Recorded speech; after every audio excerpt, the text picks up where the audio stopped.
Amen, merci. Et de cette communion que j'ai avec vous et cette joie d'être avec vous aussi. C'est pas tous les dimanches.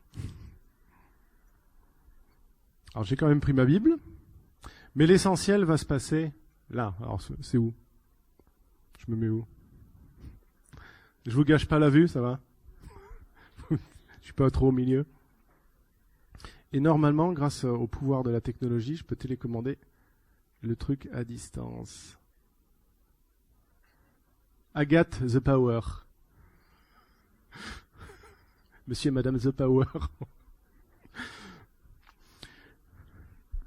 Je fais un peu d'humour parce qu'après ça va être plus sérieux. Et le Saint-Esprit a déjà fait tellement de belles choses, il me semble, ce matin, que enchaîner avec les mauvaises nouvelles, c'est les 12 prophètes. Les mauvaises nouvelles? Mais pourtant on a une série, ça c'est plutôt une bonne nouvelle a priori. Ah mais vous allez voir ce que vous allez prendre. Ce que le Saint-Esprit va déverser sur vous, je veux dire. Les 12 prophètes. Alors, c'est qui les 12 prophètes? Je ne vais pas vous demander de les réciter. Mais quand j'ai proposé à Philippe, je me suis dit aussi les 12 prophètes, une série sur les 12 prophètes. De mémoire, on avait déjà fait une série sur les rois, c'était bien. Et les 12 prophètes, eh ben, il me semble qu'on les connaît peu, qu'on les connaît mal, qu'on connaît en fait, à la fois on les connaît et à la fois on les connaît pas. On connaît certains versets qu'on cite souvent, qui reviennent dans le Nouveau Testament, et là pour dire, ah, ça vient des 12 prophètes. Mais en réalité, qu'est-ce qu'ils disent chacun? Ça, on le connaît peu ou on le connaît mal. Il y a peut-être des raisons pour ça. Vous savez, c'est les 12 petits prophètes qui viennent après les très gros prophètes. Ésaïe, bien sûr, vous connaissez. Jérémie, vous connaissez, c'est énorme. Ézéchiel, Daniel, allez encore, bien sûr, on lit avec les enfants. Mais ensuite, ceux qui viennent après, les petits prophètes, comme on les appelle. Déjà, on les appelle petits, donc ça les dévalorise un petit peu. Il y a les gros prophètes, les prophètes majeurs, puis il y a les petits prophètes. Pas de chance, ils sont petits. Alors, ils sont petits par la taille, mais ils sont grands par l'esprit. Et vous voyez que je les appelle pas les petits prophètes, je les appelle les 12 prophètes. Donc, c'est une compilation d'écrits de 12 prophètes. Et dans notre canon, ils viennent, alors la bonne nouvelle, c'est qu'ils viennent à la fin, juste avant le Nouveau Testament. Donc on a, vous voyez, ils font l'accroche quasiment avec le Nouveau, parce qu'ils ont plein de choses à nous dire, mais malheureusement, ils n'ont pas que des choses agréables à dire. Donc c'est ici, pif. J'ai intitulé ce message, et donc cette introduction, c'est l'introduction à la série, Prophète en temps de crise. Prophète en temps de crise. Parce que j'ai réalisé moi-même, en préparant pour vous, j'ai réalisé parce qu'il y a des choses qu'on sait, puis quand on les lit clairement, on dit « Ah oui, mais c'est vrai ». Eh bien, tous les prophètes qu'on a cités, cette activité prophétique intense se situe entièrement dans des temps de crise pour le royaume d'Israël. Et je vais vous détailler tout ça. Mais ce sont donc des prophètes en temps de crise. Crise religieuse, crise économique, parfois d'ailleurs pas crise économique, mais crise sociale, crise politique, géopolitique, bref, que des choses qui ne nous concernent pas du tout aujourd'hui. C'est parce que c'était il y a très longtemps. Et c'est ce que je vais vous expliquer par la suite. Sachez que ces prophètes, leur message pourrait se résumer ainsi. Repentez-vous parce que la fin est proche. Bon dimanche à tous. Voilà, vous savez tout. Repentez-vous, la fin est proche. Ça veut dire que, attention, ça va chauffer. Il y a quelque chose qui arrive. Vous voyez, tous ces prophètes ont parlé pendant un temps que je qualifie après de décadence. Et donc il y a cet historien juif, André Neher, qui parle de la littérature prophétique, de l'activité prophétique, et qui dit qu'en Israël, elle s'inscrit essentiellement sur une pente descendante. Et ça m'a parlé, parce que je me suis dit que notre Ancien Testament, ça veut dire qu'un tiers, voire la moitié de l'Ancien Testament, c'est des choses qui se situent sur une pente descendante. On va vers la fin, on va vers l'exil. Et tout ça, c'est quand même assez interpellant. Le temps des 12 prophètes, c'est environ 400 ans de décadence. 400 ans, donc une période quand même assez longue, où on décline à peu près à tout point de vue dans le royaume d'Israël. 400 ans de déclin, 400 ans de pente descendante. Alors c'est long quand même. On a le temps de le voir venir en principe. Et pourtant, voilà ce qui va se passer. Il y a deux choses. Et la première, c'est on a affaire à un pays divisé. C'est terminé le temps de Israël uni sous le roi David. Voilà, on a un roi qui est fort, on a conquis tout alentour. Et puis après, il y a Salomon. Là, ça va bien. Là, on est dans l'abondance, dans la richesse. On est dans les bénédictions et l'accomplissement de tout ce que Dieu avait promis comme bénédiction sur Israël. On est bien. Et ça dure pas longtemps. Malheureusement. Parce que la période de Salomon, avec la sagesse de Salomon, vous connaissez sûrement un peu le personnage de Salomon, il y a du bon, mais il y a du moins bon. Il y a l'apogée du royaume, mais il y a aussi le début de son déclin. Parce que Salomon aura une façon particulière de traiter la politique. Il n'est pas trop du genre à partager. Et puis, il gère, finalement, il a très mal préparé sa succession. Et dès la mort de Salomon, eh bien, le royaume va se diviser en deux. Donc c'est ce qu'on a appelé le schisme des deux royaumes. Donc on est à peu près aux alentours de 950, moins 950 avant l'ère commune. Je vais dire ça comme ça pour le moment, si vous me permettez. Ça garde du suspense pour la suite. D'ailleurs, vous savez qu'aujourd'hui, on aime plutôt parler de l'ère commune, et pas de ce que je dirai plus tard. Donc il y a l'ère commune aujourd'hui, puis il y a avant l'ère de aujourd'hui, de ce qui caractérise le temps de maintenant. Vous savez, un truc qui a changé dans l'histoire. Mais on verra ça à la fin. Donc le schisme des deux royaumes, on a à partir de la mort de Salomon, eh bien c'est fini, le royaume d'Israël uni et conquérant. Maintenant on aura deux royaumes. Le royaume du nord, eh bien c'est 10 tribus, avec donc comme capitale Samarie, et comme sanctuaire Bethel et d'autres lieux. Et on a le royaume du sud. Là, c'est 2 tribus, c'est la tribu de Juda et aussi la tribu de Benjamin. Donc Juda, s'il vous plaît, sans S, parce que sinon c'est le traître du Nouveau Testament. Donc le royaume de Juda, il n'y a rien de mal. Il est sans S. Sinon, c'est Judas. Il y a un S à la fin. Donc le royaume, parce que je vous dis ça, parce que j'ai déjà eu des gens qui étaient troublés. Oui, mais le royaume de Juda, Juda, c'est le traître. Non, c'est pas celui-là. C'est le Juda des 12 tribus d'Israël. Et donc ces 12 tribus, elles se divisent en 10 plus 2, 10 au nord, 2 au sud. Et au sud, on conserve comme capitale Jérusalem et le temple de Dieu, du Dieu d'Israël, de Yahvé. Mais au nord, comme on a fait sécession, on a fait schisme, dans le royaume du nord, on va se faire une capitale avec un souverain, et puis aussi un temple, voire même plusieurs, pour faire concurrence à ceux de Jérusalem. Parce qu'on ne va pas descendre à Jérusalem tout le temps, puisqu'on a fait sécession. Donc à partir de ce moment-là, eh bien, il y a 2 pays, ou plutôt un pays divisé, avec 2 capitales, 2 rois, 2 temples. Première chose, division. Et 2 royaumes qui, hélas, seront souvent en conflit. Alors j'ai mis, c'est des frères ennemis, parce qu'ils sont frères. Ils descendent, c'est tous des descendants de Jacob, mais ils seront ennemis, ils seront concurrents, et ils se feront régulièrement la guerre durant cette période. Et c'est quelque chose que les prophètes vont pointer du doigt par moment, en disant « Mais pourquoi vous faites la guerre ?» Et ils dénonceront ces guerres fratricides. Donc deux royaumes souvent en conflit. Et puis, des rois qui se succèdent dans le royaume du Nord et qui sont de pire en pire.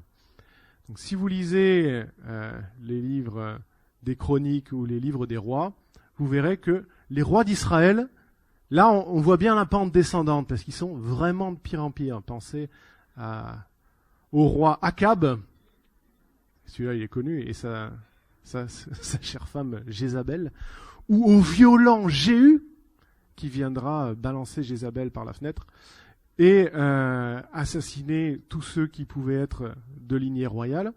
Donc voilà comment ça se passe dans le Nord. Généralement, il y a un putsch, c'est-à-dire qu'il y en a un qui se lève, et il va tuer tous ceux qui précèdent, et il prend la place. Il fait une courte dynastie, et puis ensuite il est évincé à peu près de la même façon. Et sur la fin, on a des règnes qui des fois sont seulement de quelques mois, et le roi est assassiné et remplacé par un autre. Voilà, ça c'est l'ambiance politique dans le royaume du Nord.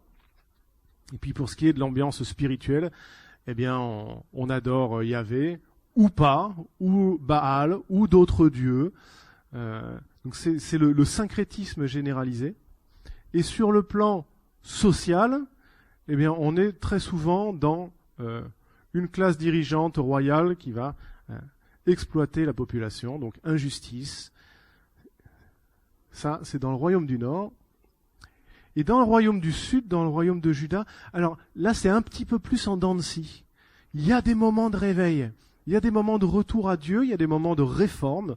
Pensez à un roi comme Josias, par exemple, ou Ézéchias. Il y a quelques bons rois qui reviennent, qui remettent un petit peu les choses en place, mais très vite après eux, ça rechute. Donc on est là aussi sur une pente descendante, mais avec des moments de sursaut. Néanmoins, c'est quand même la pente descendante. Donc un pays divisé, ça c'est la première chose. Et la deuxième chose, c'est un pays menacé.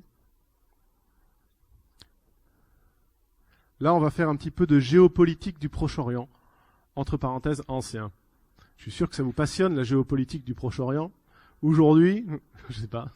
Mais là, on va faire du Proche-Orient ancien. Vous allez voir comme c'est différent.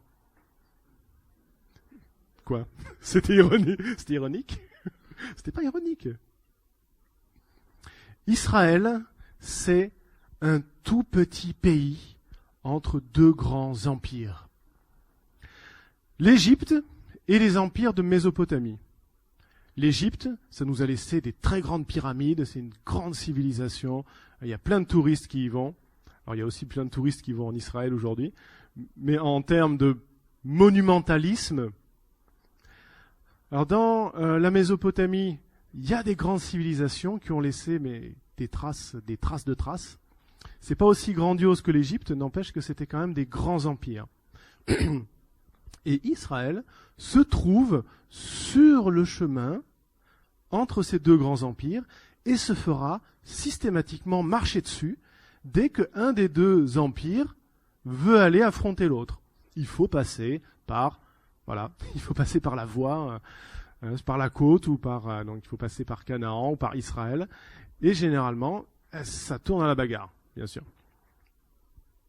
Donc Israël, c'est pour vous dire, pour nous c'est important parce qu'on est baigné de culture biblique, mais c'est tout petit. Vous verrez par la suite. Et la première menace, à l'époque des prophètes, c'est la menace assyrienne.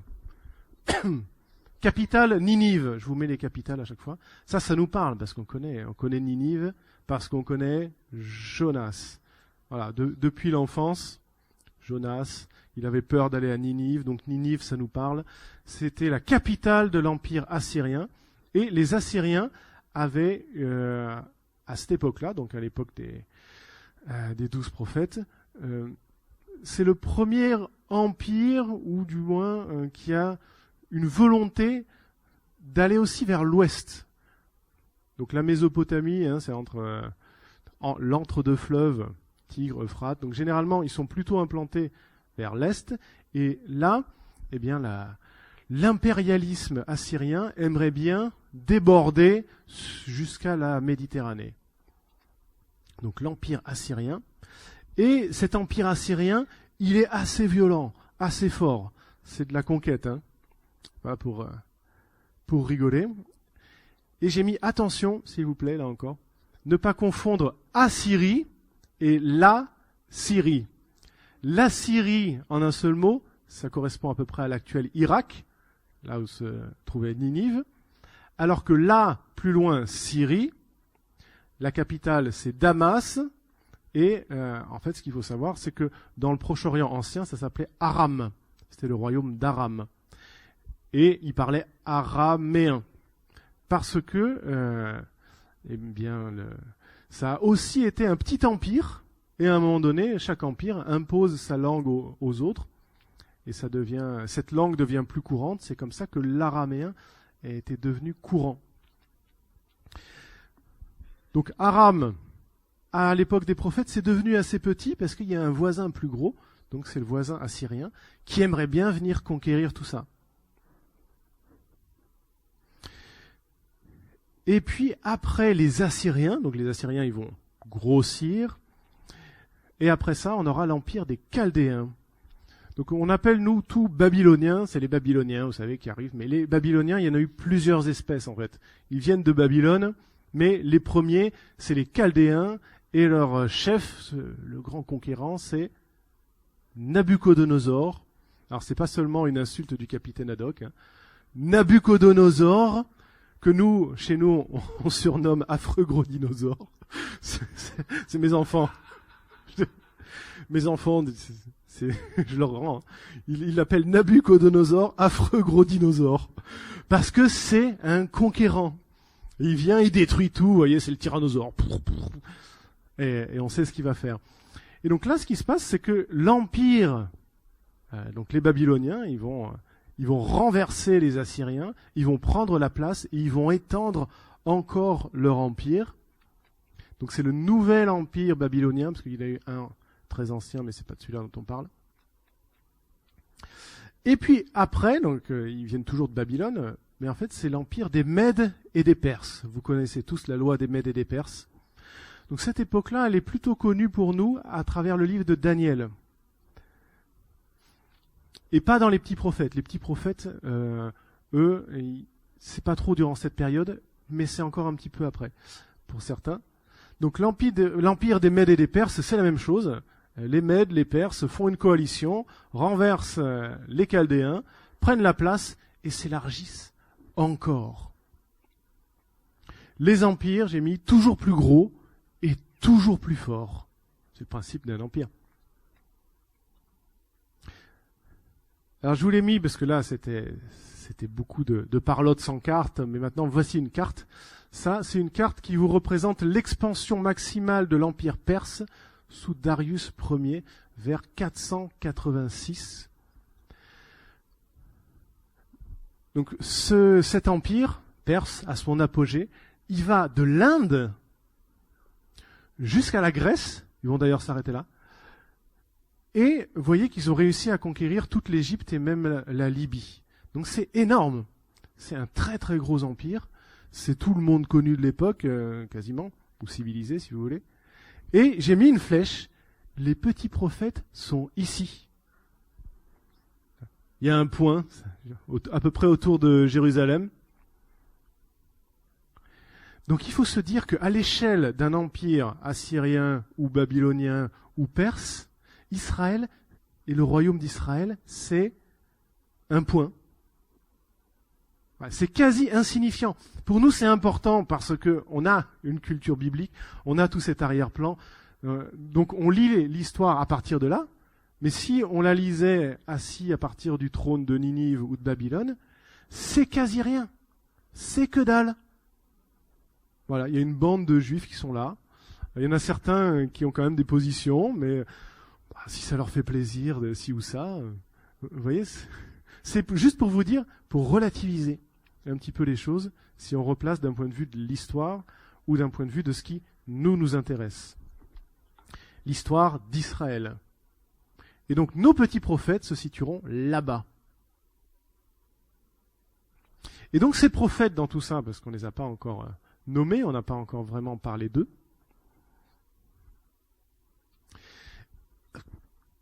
c'est donc durant cette période troublée, de décadence intérieure et de menaces extérieures que les prophètes exercent leur ministère. C'est durant cette période-là, de crise, de menaces internationales, que la parole de Dieu est particulièrement active avec les prophètes. Vous voyez, j'ai mis « c'est dans ces temps mauvais », donc c'est les prophètes eux-mêmes qui qualifient ces temps de mauvais, c'est dans ces temps mauvais que l'Éternel, le Dieu d'Israël, adresse sa parole à des hommes tels que Osée, Joël, Amos, Abdias, Jonas, Michée, Naoum, Habacuc, Sophonie, Agé, Zacharie et Malachie. Voilà 12 personnages qui ont vécu durant cette période et à qui Dieu a confié sa parole pour parler donc dans ces temps qui étaient mauvais. Et certains d'entre eux sont issus d'une famille de prophètes, parce qu'on était prophètes de génération en génération. Donc il y avait des lignées de prophètes. D'autres, non, pas du tout. Ils sont prophètes pour la première fois. Certains prophétisent dans le royaume du Nord, certains prophétisent dans le royaume du Sud, certains prophétisent même dans les nations. Certains vont prophétiser avant l'exil et d'autres vont prophétiser après l'exil. On n'en a pas qui prophétisent pendant. Ça, c'est Daniel ou Ézéchiel.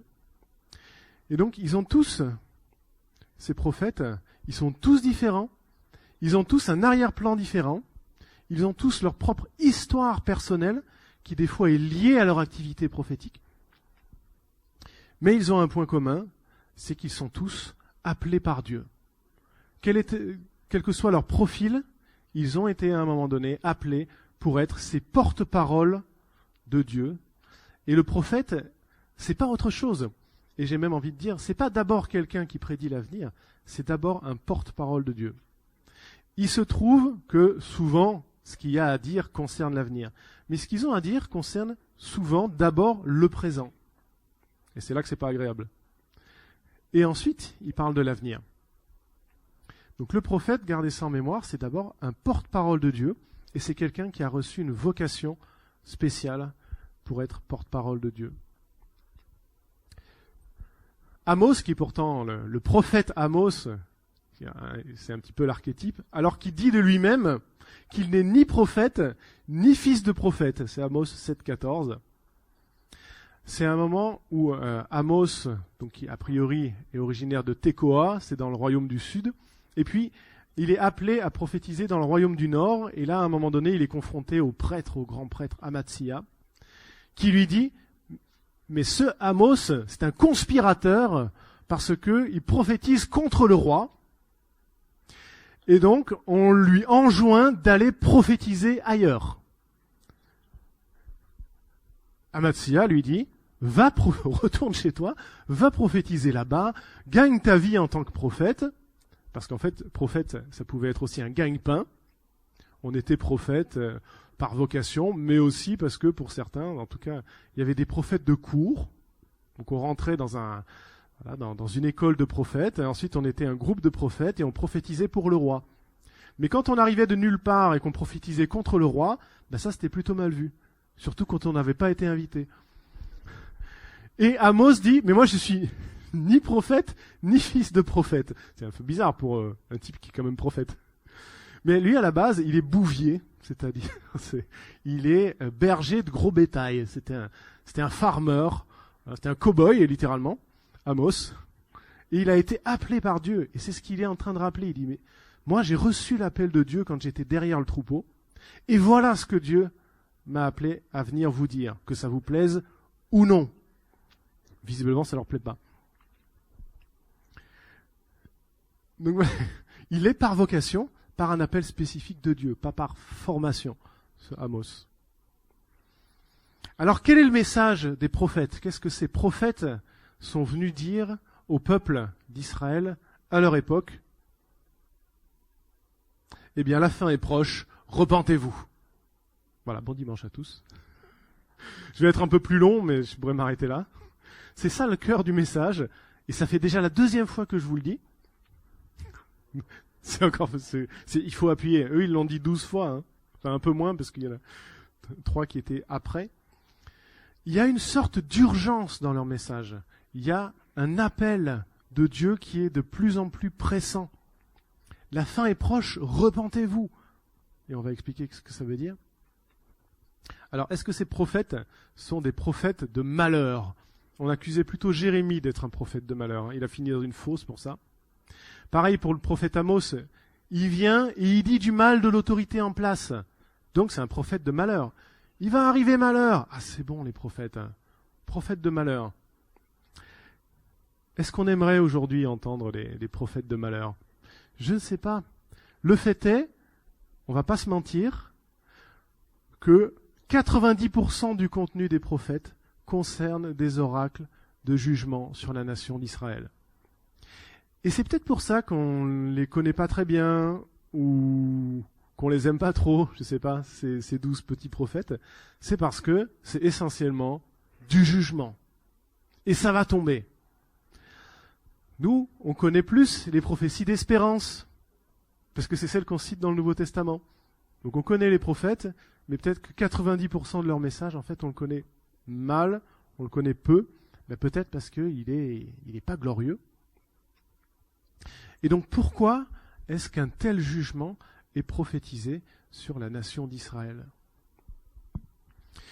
Eh bien c'est simple, si on résume la loi de Moïse à « tu aimeras », c'est-à-dire tu adoreras, tu serviras, tu rendras un culte à l'Éternel ton Dieu, lui seul, et si on ajoute « tu aimeras ton prochain », eh bien les prophètes ne font que dresser un constat d'échec. Voilà ce qui ne se fait pas. En Israël, on n'aime plus Dieu et on opprime son prochain. De fait, la relation d'alliance entre Dieu et son peuple est brisée. On n'aime plus Dieu, ça ne veut pas dire qu'il n'y a pas un culte, mais au fond, c'est un culte formel. Certains prophètes diront, vous y prenez plaisir, mais moi non. Dieu ne prend pas plaisir à des cultes qui sont pourtant faits en son nom. Et puis il y a des cultes qui ne sont pas faits en son nom, qui sont faits dans le nom des divinités du coin, les Baals. Et on nage donc, et de plus en plus, en plein syncrétisme. On mélange Dieu avec autre chose. Et c'est pas ce que Dieu avait ordonné à son peuple. Parce que si on reprend à la base, qu'est-ce qui fait le cœur de la relation entre Israël et son Dieu? Eh bien, c'est cette fameuse révélation où Dieu avait dit « Vous serez mon peuple et je serai votre Dieu. Je vous ai libéré du pays d'Égypte.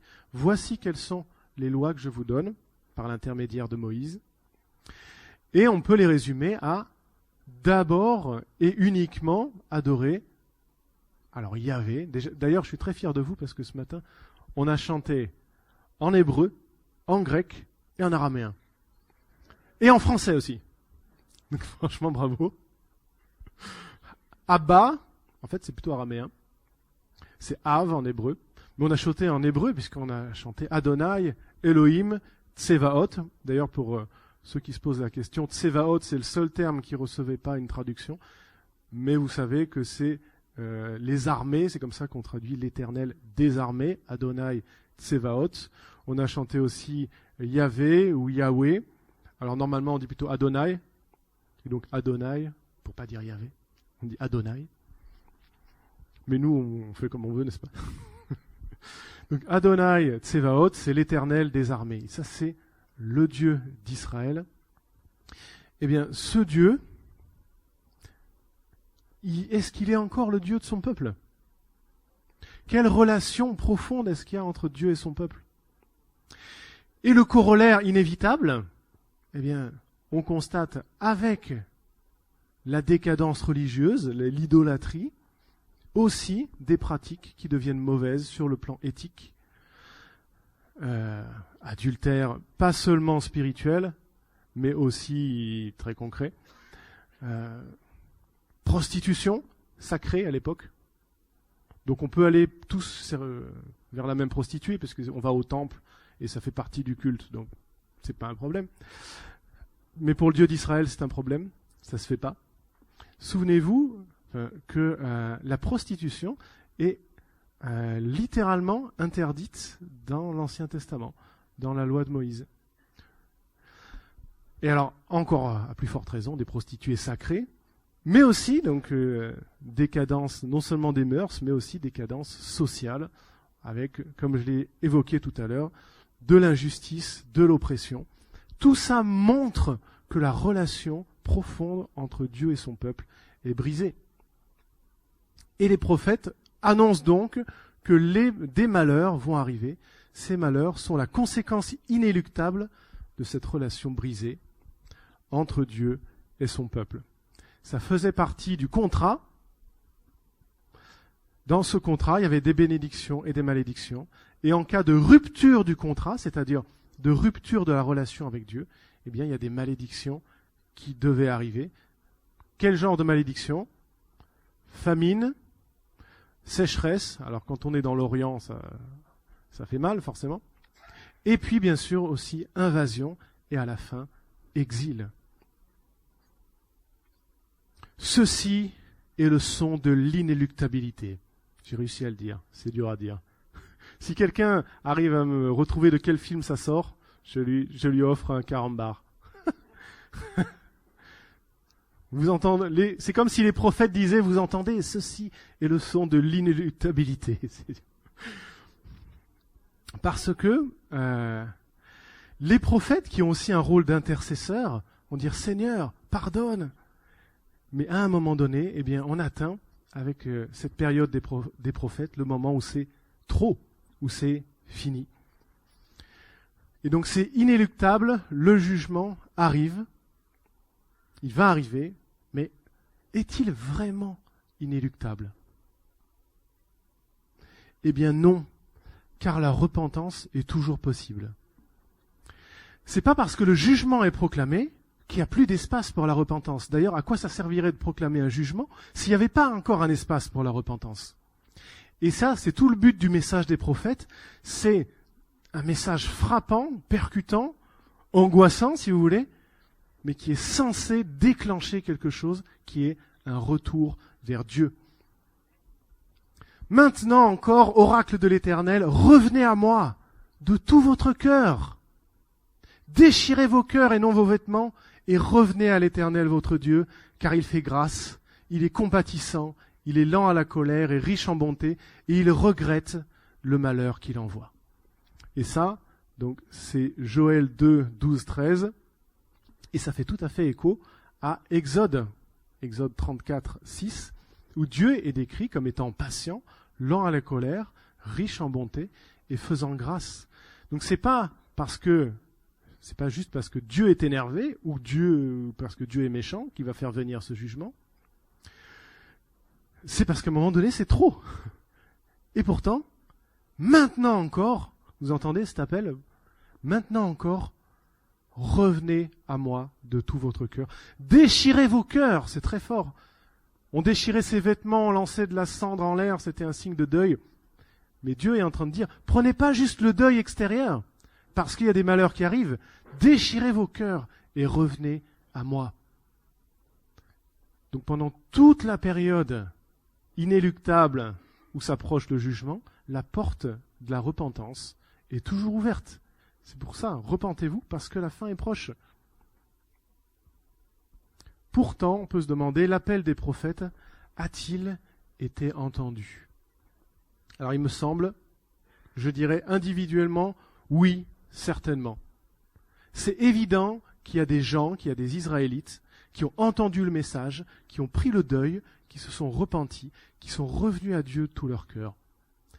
Que ce soit dans le royaume du Nord ou dans le royaume du Sud, je sais qu'il y a aussi des historiens qui étudient pour savoir s'il n'y a pas des gens du Nord qui sont venus dans le Sud avant que vienne la catastrophe. Mais c'est sûr qu'individuellement, il y a des gens qui ont entendu. Sinon, pourquoi est-ce que Dieu proclamerait des choses ? Par contre, on peut se demander, collectivement, malheureusement, on ne voit pas, surtout dans le Nord, d'élan de repentance nationale, de retour à Dieu, un peu marqué de réforme. Dans le Sud, il y a des moments de réforme, mais il y a des moments de rechute, donc ça veut dire que ça ne dure pas. C'est l'enthousiasme d'un moment avec un roi qui nous ramène à Dieu, mais ensuite, dès que c'est plus là, c'est plus là. Hein.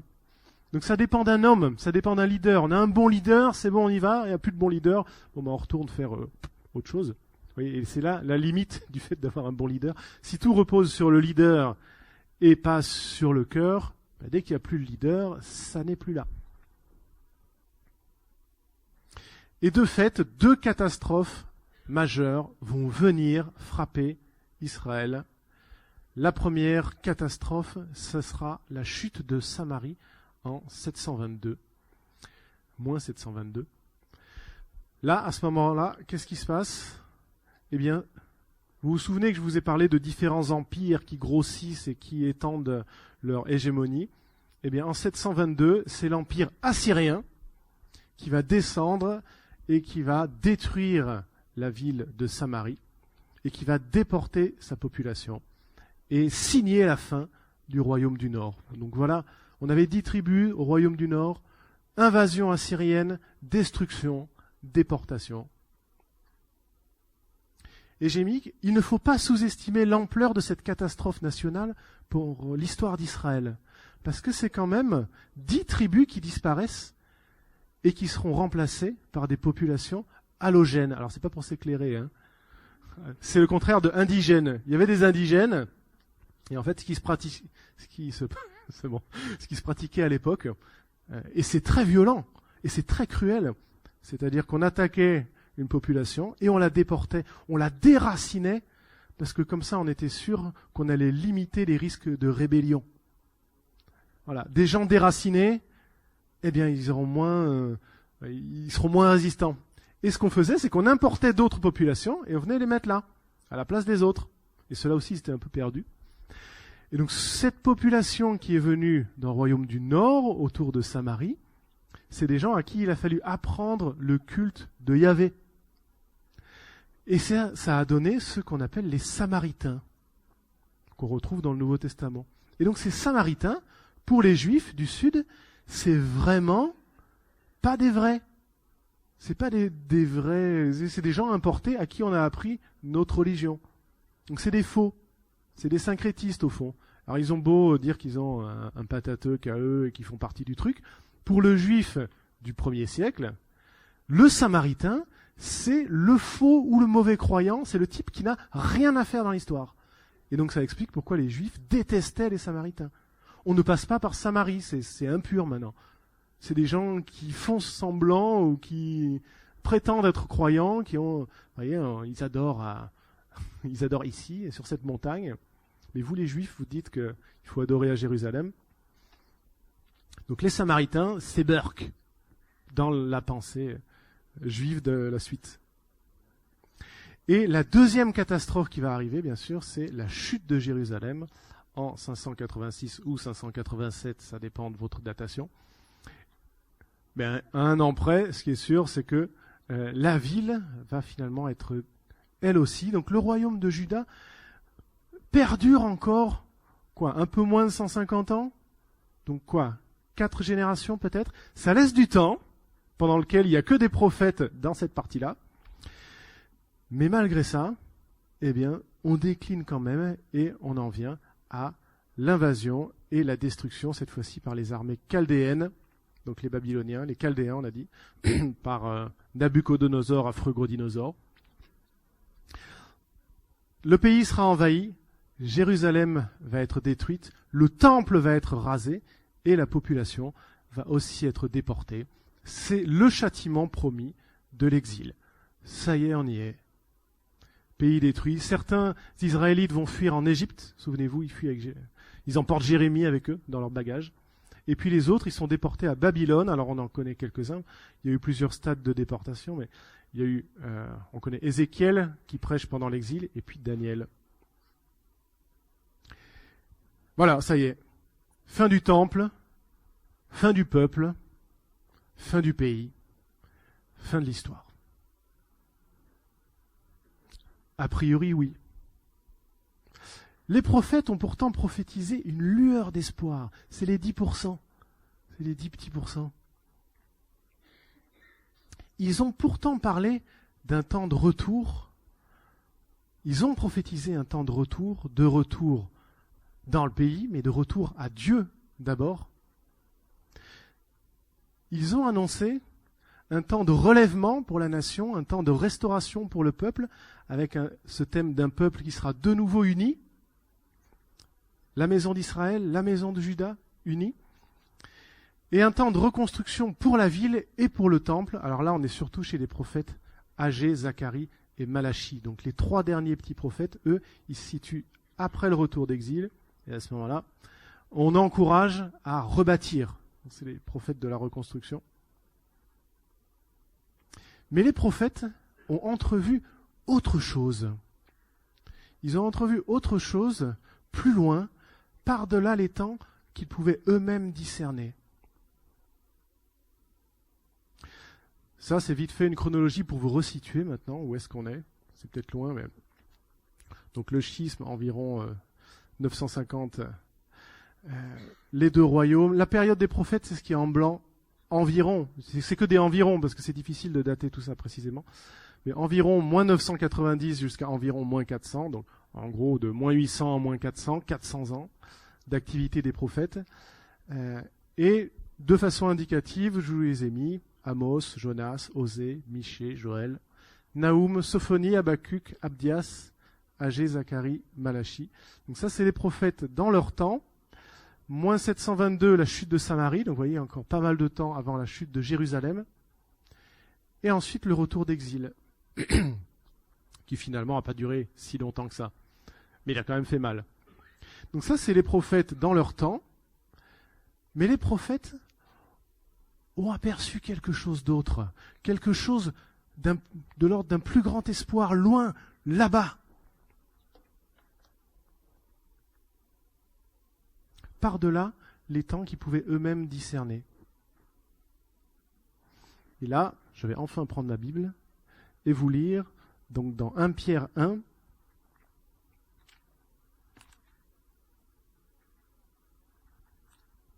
donc la première épître de Pierre,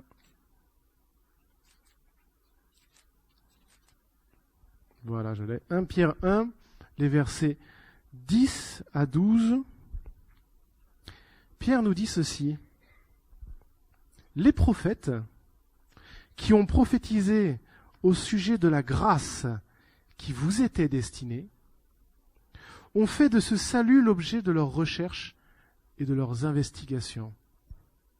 Ils se sont appliqués à découvrir à quelle époque et à quelles circonstances se rapportaient les indications de l'Esprit de Christ qui était en eux et qui d'avance attestait les souffrances de Christ et la gloire qui s'ensuivrait.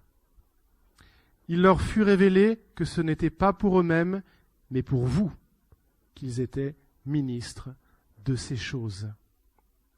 Maintenant, elles vous ont été annoncées par ceux qui vous ont prêché l'Évangile, par le Saint-Esprit envoyé du ciel, et les anges même désirent y plonger leur regard.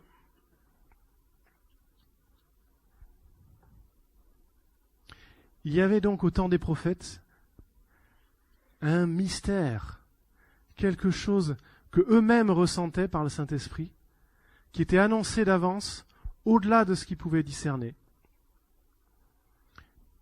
Et l'Épître aux Hébreux nous dit, après avoir autrefois, à plusieurs reprises et de plusieurs manières, parlé à nos pères par les prophètes, Dieu nous a parlé par le Fils en ces jours qui sont les derniers.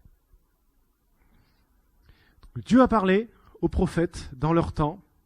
Il leur a annoncé ce qui allait arriver dans leur temps, mais aussi après, voire même un mystère bien plus loin, celui du salut en Christ, celui de l'Évangile, celui du Fils qui devait être révélé. Donc Dieu a parlé par les prophètes, et dans ces temps qui sont les derniers, Dieu a parlé par le Fils.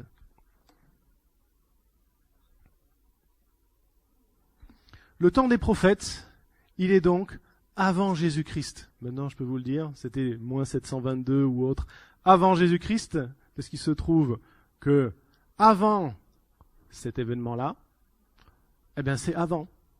On compte en négatif, c'est compliqué quand on n'est pas habitué. Parce que on va de moins 700 à moins 400 à top départ, le Messie promis est venu. c'est Jésus. Et ensuite, on compte après Jésus. Là, on nous dit que le temps dans lequel on se trouve, vous êtes ici, ce sont les derniers temps avant le retour prévu prochainement. Je ne me mouille pas, prévu prochainement. C'est prévu, c'est prochainement. Donc vous voyez, ma chronologie est tout à fait correcte et ne frustre personne. En tout cas, ce qu'on voit clairement, c'est qu'il y a une histoire avant et il y a une histoire après Jésus-Christ. Il y avait ce moment décisif de la venue du Fils de Dieu, ultime révélation de Dieu, qui est venu apporter l'évangile, la bonne nouvelle, et ce que les prophètes ont annoncé, et ce qu'ils auraient voulu connaître, c'est ce que vous savez très bien.